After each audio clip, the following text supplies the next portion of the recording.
五一将至，上海作为国内最著名的这个旅游吸引地每次五一都是人山人海，特别是外滩曾经还出现过踩踏事件，所以今年的五一相信出行的人会越来越多，会非常之多。那如果你坐飞机到达上海的话呢，在虹桥机场，你会怎么样快速的利用公共交通抵达你的目的地呢？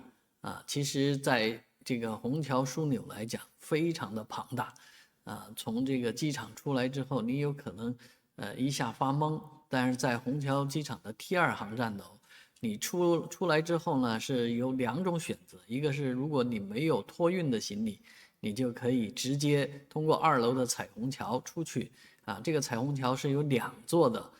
所以跟接机的这个亲友也要交代清楚。其实没必要在彩虹桥来接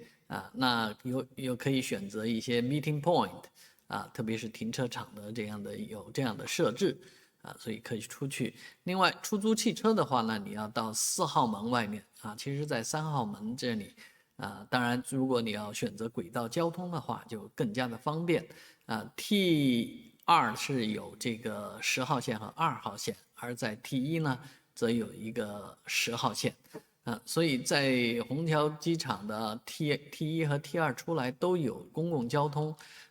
这个 T2 那边公共交通是要走到这个中间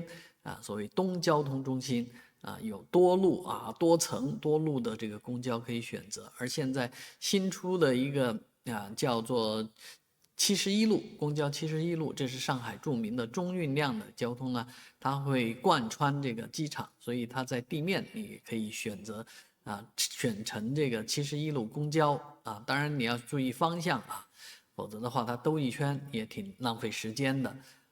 其实在虹桥机场来讲，最方便的公共交通方式当然是出租车，但是现在打出租车呢，排队时间肯定是比较长的。我们还是建议您使用公共交通方式出行，特别是